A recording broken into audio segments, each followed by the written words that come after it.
The default use case of AI for writing is kind of bleak and depressing and awful, which is people use it to generate writing for them. I turn the tables, instead of prompting the AI like, hey, generate this, answer this, give me the answers, I say, hey, ask me questions.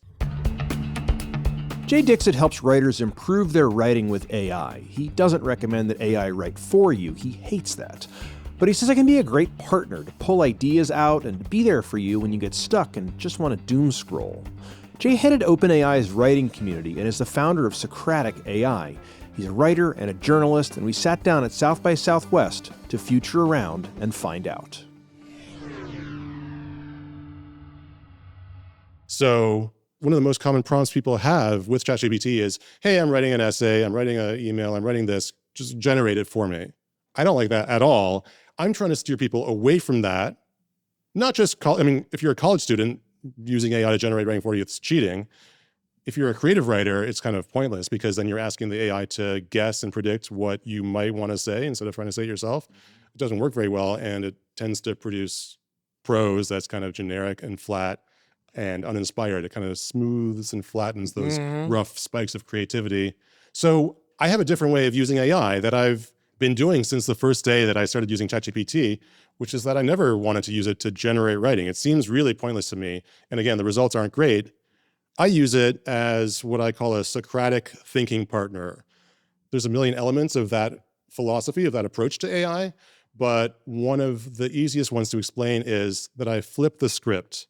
I turn the tables. Instead of prompting the AI like, hey, generate this, answer this, give me the answers, I say to ChatGPT or Claude, hey, ask me questions. Hey, I want to write an article about this topic.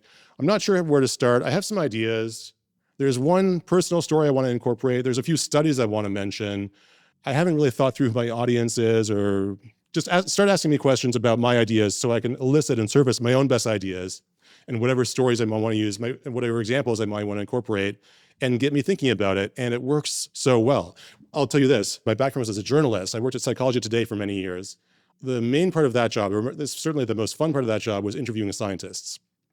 So some interesting psychology study would come out, Psychology Journal, and I would notice that finding and I would set up an interview with the psychologist and I would ask them questions about the study and what it means and what the implications are and what it implies for our everyday life. Okay, so we have this finding about the brain, about procrastination, about decision-making.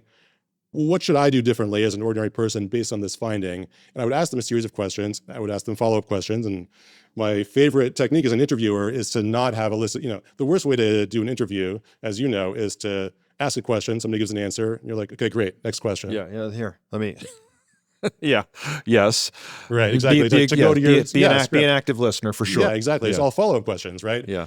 After every single one of those interviews that I did with a scientist when I was at Psychology Today, they would always say, this was amazing. I'm going to use some of these examples that you pulled out of me. I'm going to use these in the next time the next time somebody interviews me, or I'm going to do it in my next talk or a poster I'm presenting at a conference. The way that you said, like, hey, give me a specific story that illustrates the scientific principle, and you kept on asking me that until I thought of one, that was great. I'm going to use that example for next time.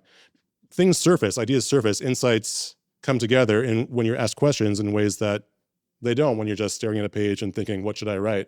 I find that to be so helpful. That's the main way that I use AI, is to get it to ask me questions. Now we're recording this South by Southwest 2026. Like, do people know that approach at this point? Or are you still teaching people like, hey, you really should flip it. You should get AI to ask you questions, elicit, just like you said with the scientists you would talk to, you would get them to say things that they didn't even know they were going to say. Yeah. I'm so deep in it that like I've been doing that for a while. So for me, that's somewhat familiar now. I'm curious what you're finding. Yeah. What I'm finding is that I'm always surprised by how rudimentary or elementary people's mode of interacting with AI is. Because, it seems so obvious. Oh, just get it to ask you questions. I don't know that it seemed obvious. I think we had to learn that, because even the AI itself could be better trained, frankly, to not lead with an answer. Yeah. And sometimes depending on, which LLM you're using, it will ask you questions. It won't, or if you've prepped it to do that. But it can very quickly just, spit out an answer. And I find still to this day that I mostly use Claude today, where I'm like, ask me questions. And the fact that I have to say that is, I think, a bit of a problem already. It's a problem. In psychology, we think about the defaults.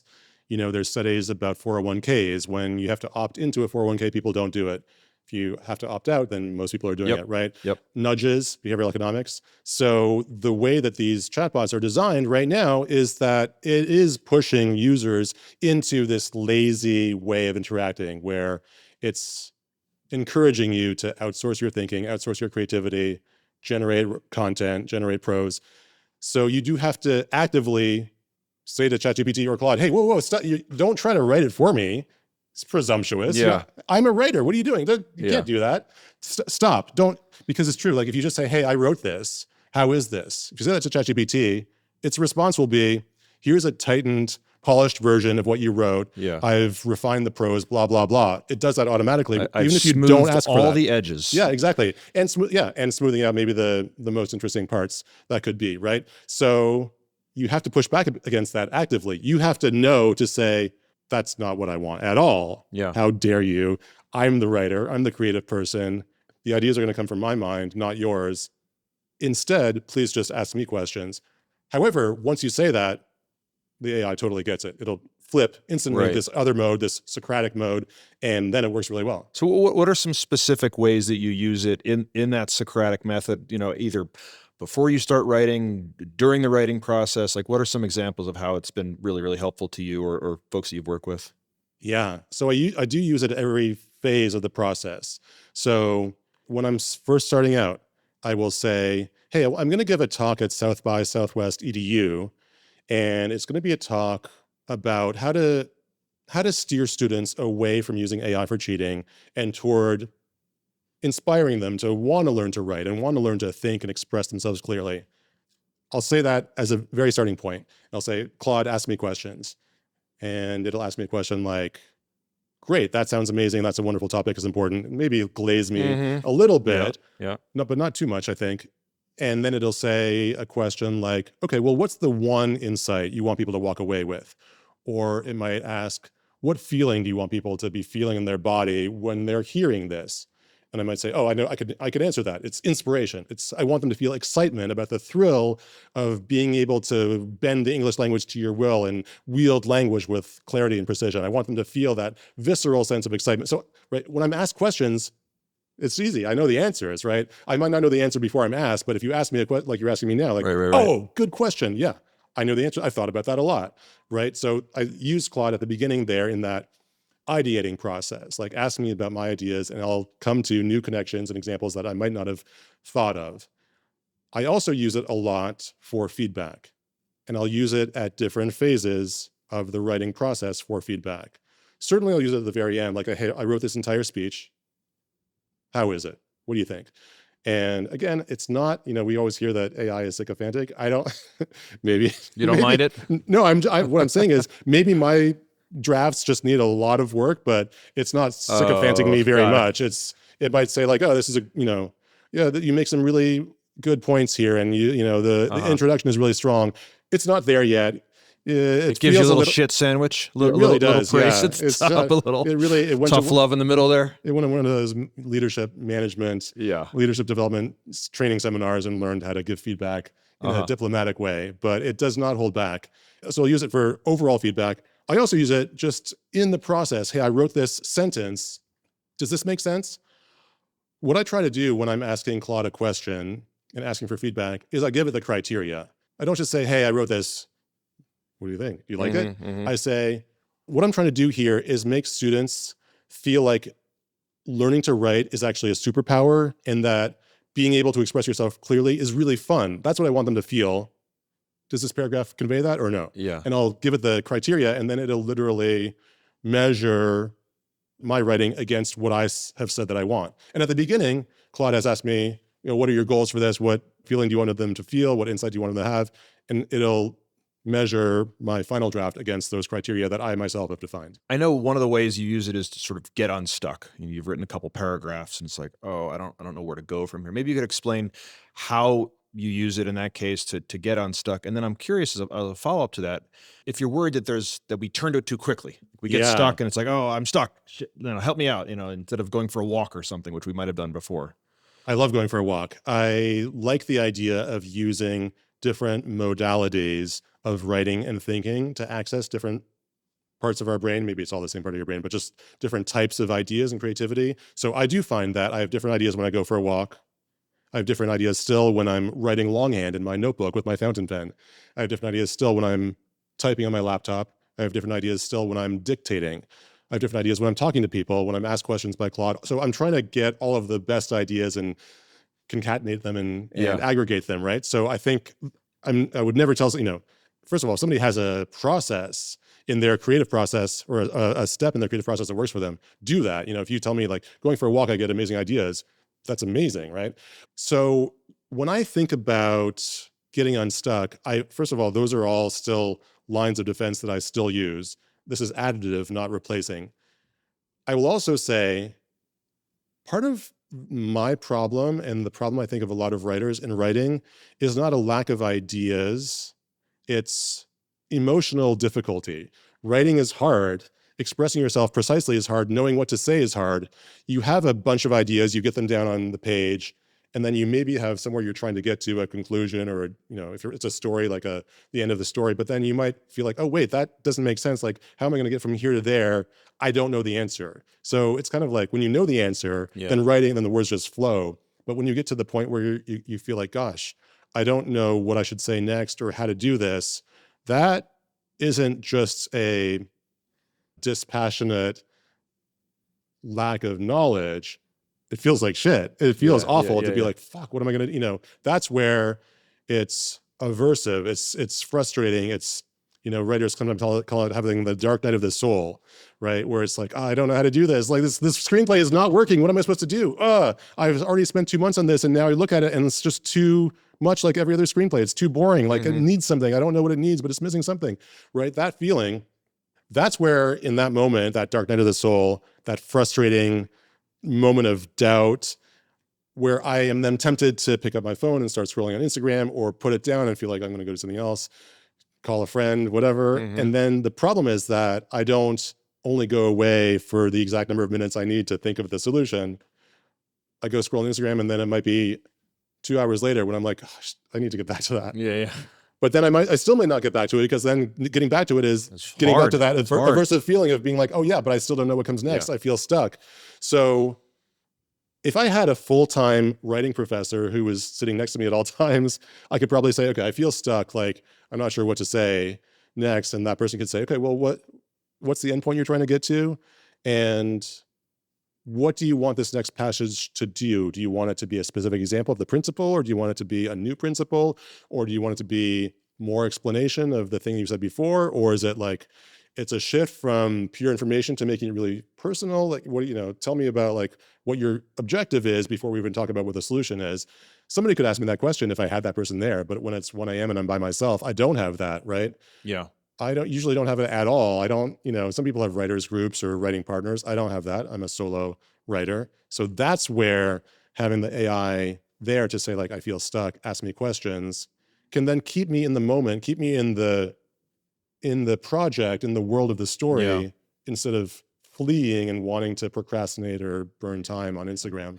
This to me is like a lot of the double-edged sword. There's a lot of use cases like what you just described, where it's 1 a.m., it's whatever, it's late at night, you're a doctor, you're trying to get some feedback on some patient and what's wrong with them, and no one's available at midnight when you're thinking of it, or you need a therapist, but you either can't afford one or they're not available when you have like a moment. So there's a lot of use cases there for therapy and a variety of other things.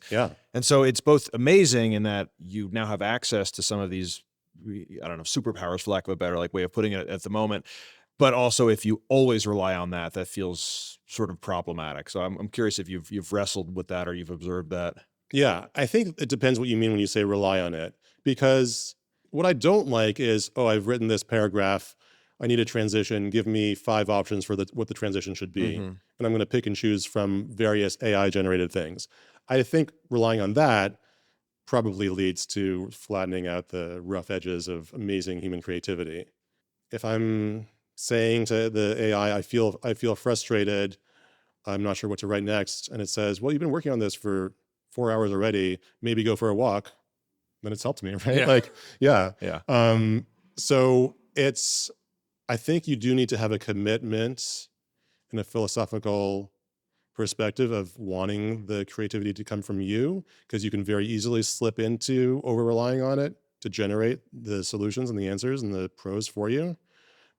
But I also think that if you are committed to that, then it's intelligent enough to talk you through whatever it is. It might even say like, "Oh, okay? Well, Jay? What do you're frustrated? Like, what usually helps in this situation?" Mhm. And I might say, "Well, I don't know. Like in the past, I guess I would have gone to the coffee shop with a fancy Japanese stationery and a fountain pen and trying to write it out in this like tactile, physical way that sometimes gets my juices flowing." Mm-hmm.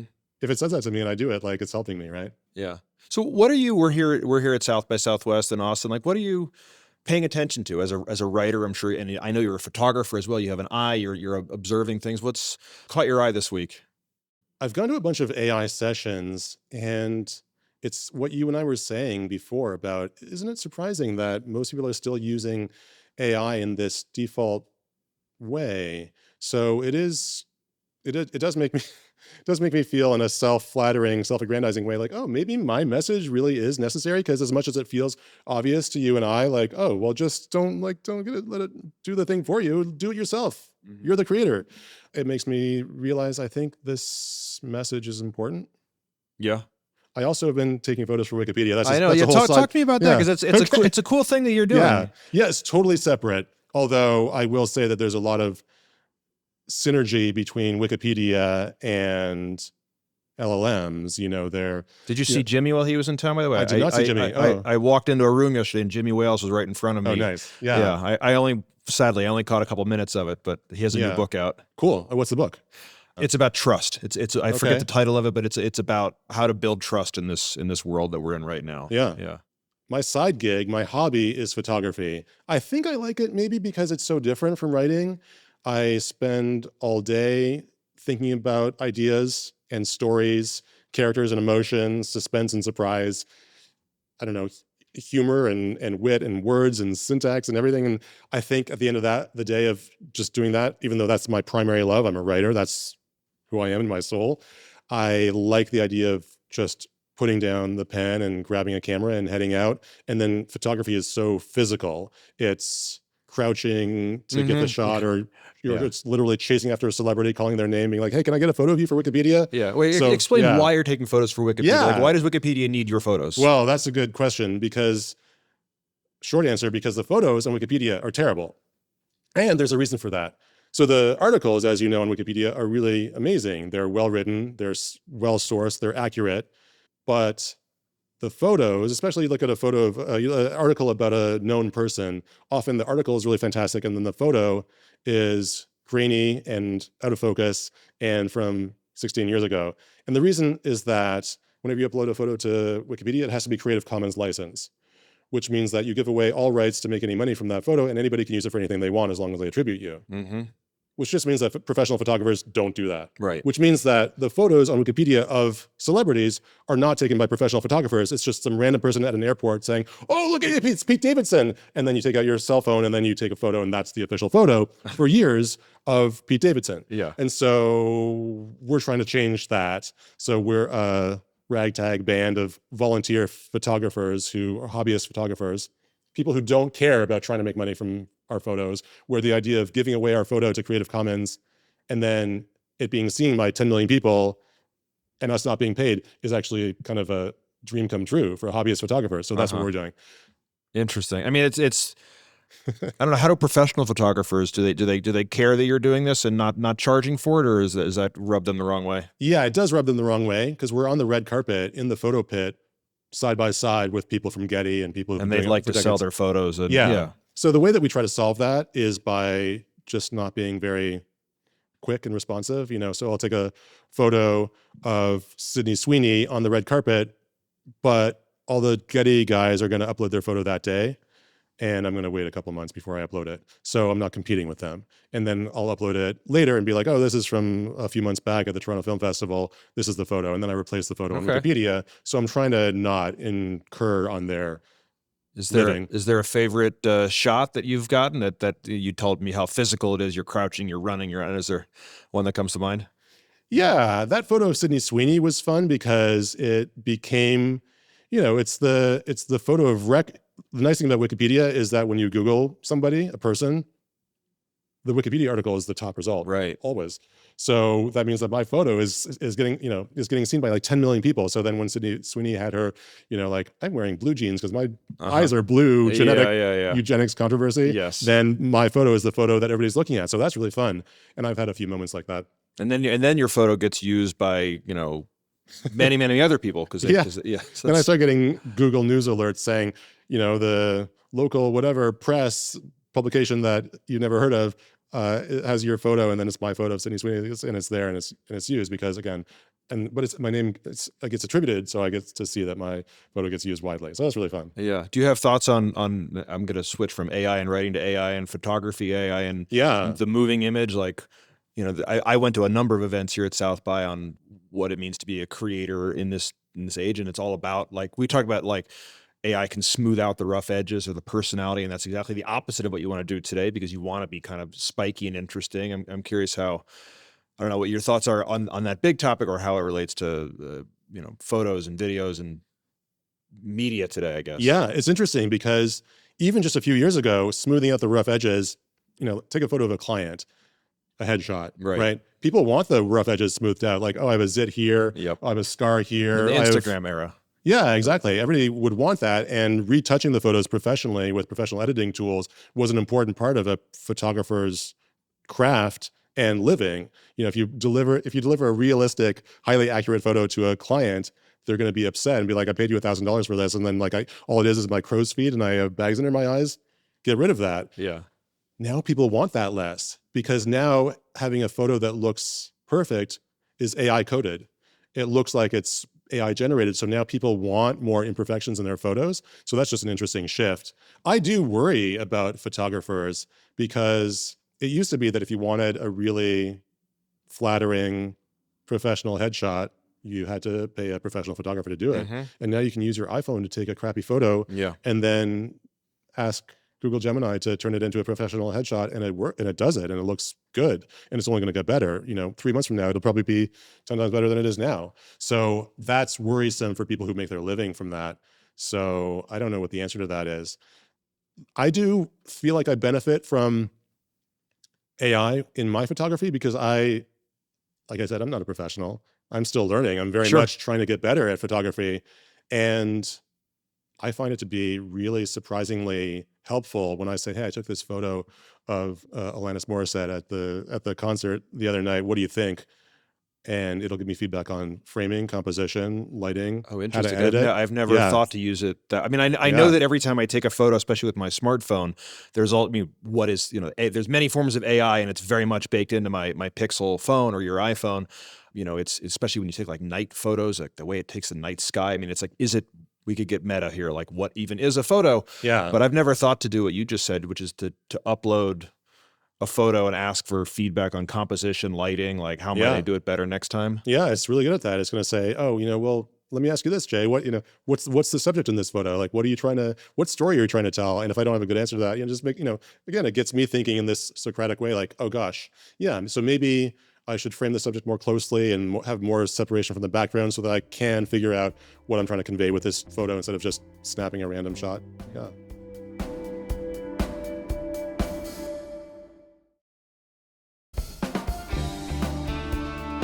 On the topic of how to stand out today, like we talked about personality, right? And AI and slop, there's just, it's flooding the zone completely. So I don't know, what are your thoughts as a writer in general, like on how to be authentic? Yeah, I think there's a couple different things going on. One is the rise of AI slop. Another is that we continue to see less and less reading and more of watching short form video.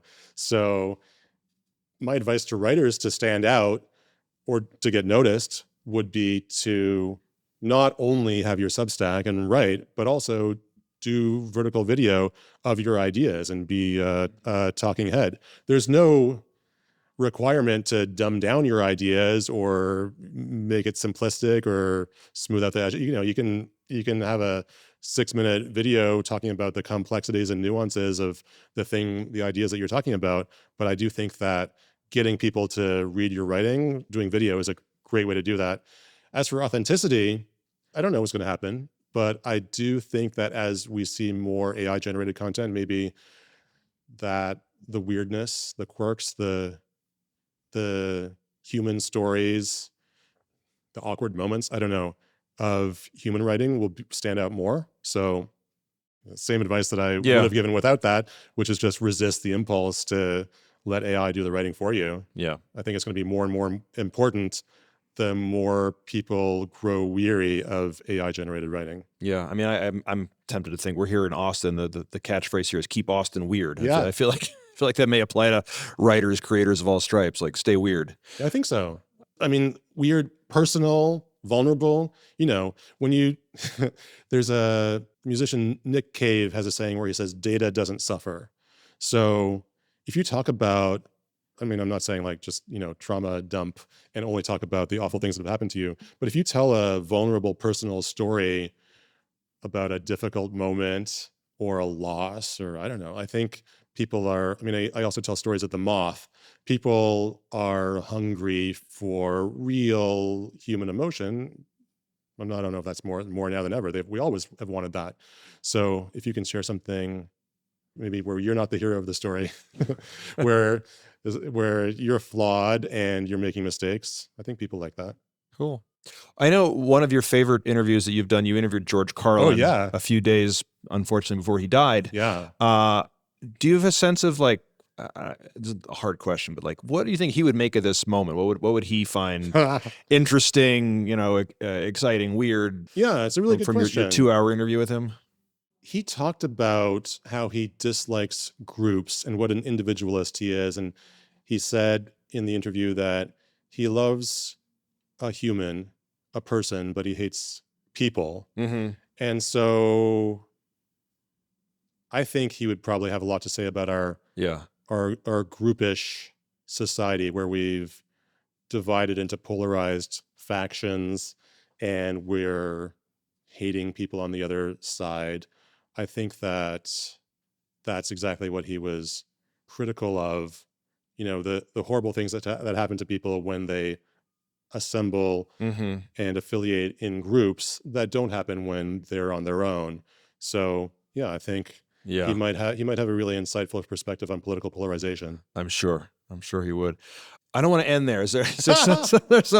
There's something. I mean, I don't know. Bring us home. What is there something I haven't asked you that maybe I should have? There, Ethan Hawke is a artist and writer and actor that I admire a lot.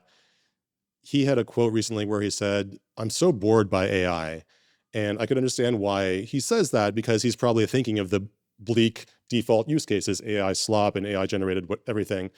I sort of wish that I could have a conversation with him and ask him, because I do feel like if I told him like, oh, my dad is from India. If I was talking to Ethan and I said, my dad's from India, he's 85 years old.